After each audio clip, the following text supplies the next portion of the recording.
She was just another ordinary college student until the night her own phone betrayed time itself.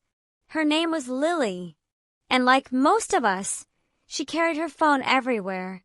Lectures, late-night library visits, even under the pillow when she slept. But one Friday night, after falling asleep with the glow of her screen still in her hand, something impossible happened. At 3:17 a.m., her phone buzzed. She woke up groggy, blinking at the brightness. A text message had come in. The sender's name? Her own. Same contact photo. Same number. The message said only one thing. Don't leave your room tomorrow at 9:45 a.m. Please. Trust me. Lily froze. Her heart raced. Was it a prank? Some hacker cloning her number? She laughed nervously and set it aside, convincing herself it was a glitch. But then, at exactly 9:45 a.m. the next day, as she was about to leave for breakfast, she hesitated. Her hand lingered on the doorknob. That text echoed in her mind. She decided to wait, and that's when it happened. Through her window, she saw a man sprinting across the courtyard. A second later, a car swerved, hopped the curb, and smashed into the exact spot she would have been standing. Her hands trembled. That text had saved her life. She didn't tell anyone. Who would believe her? But that night, at 3:17 a.m. sharp, her phone buzzed again. Another text. From herself. Don't ignore this. You only get 3 chances. 3 chances? What did that mean? She tried texting back. Who are you? Is this me? The future me? The reply came instantly. Yes, I'm you. 10 years older. And you have no idea what's coming. Her stomach dropped. This wasn't a hacker. This wasn't a prank. She was in a conversation with her own future. The next week, the texts kept coming. Warnings. Little instructions. Don't sit in the back row of chemistry. Don't walk alone after dark. Don't trust the boy with the red hoodie. And every time she listened, something happened. A near accident avoided. A creepy stranger passing by. A small but terrifying coincidence. Her grades soared. She stopped making bad choices. Life almost seemed perfect, like she was being guided by someone who knew every pitfall before it came. But perfection comes at a cost, because one night, Lily asked the question she shouldn't have. What happens if I stop listening to you? The reply took longer than usual, and when it came, it made her drop her phone. You die, and then I die too. Do not test me. Her chest tightened. This wasn't guidance. This was control. Weeks passed. Lily grew paranoid. She noticed her phone only buzzed at exactly 3:17 a.m. Never earlier. Never later. And the messages became darker.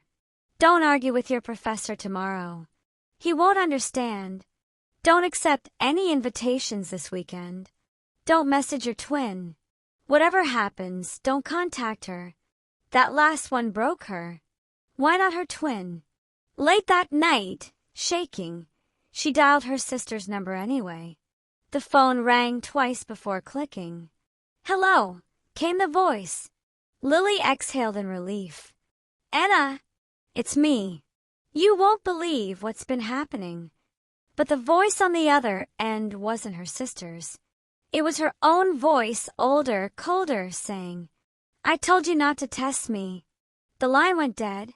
She dropped the phone, tears streaming, panic setting in.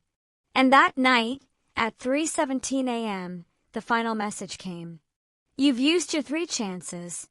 I warned you. I'm sorry, Lily. From now on, I take over.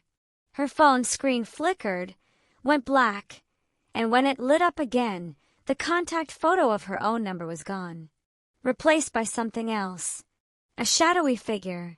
Smiling, Lily's chest tightened. She dropped the phone onto the carpet as if it had burned her. The smile on the screen, it felt alive, like it was watching her. Then, without warning, her phone started to ring. The same number. Her own. Shaking, she answered, whispering, "Hello." There was no voice at first, just a faint hiss, like static, and then something whispered her name. Slow, drawn out. "Lily!" Her heart slammed in her chest. She screamed, threw the phone against the wall, and bolted out of her room. The house was pitch black except for the dim glow of the kitchen light. She stumbled down the stairs, calling for her parents. "Mom! Dad!" No answer. Only the sound of her frantic footsteps echoing against the floorboards. She ran through the living room, checking every corner. Empty. Her parents were nowhere. Her voice broke as she shouted again. "Mom! Dad!" She threw open the back door, praying they'd hear her outside. But instead, silence. The neighborhood was unusually quiet. Too quiet, except for one sound. A faint thumping, steady, coming from her phone upstairs. Panic surged. She had left it shattered against the wall, and yet it was ringing again. Desperate, she ran to her parents' room. But the bed was empty, sheets untouched. Then she remembered, tonight, her parents had gone to check on the neighbors, who'd been arguing loudly all evening. That meant she was alone. Entirely, terrifyingly alone. Her screams carried through the empty house, but no one answered. Not even the neighbors. It was as if her voice never left the walls. And then, the thumping upstairs stopped. The silence that followed was heavier than anything she had ever felt. She froze at the bottom of the staircase, staring into the darkness above. A shape shifted in the shadows. Something standing there, watching. Her phone screen lit up again from the hallway upstairs, casting a dim glow that revealed just enough, a tall, distorted silhouette at the end of the corridor. Still, waiting. She couldn't move. She couldn't breathe.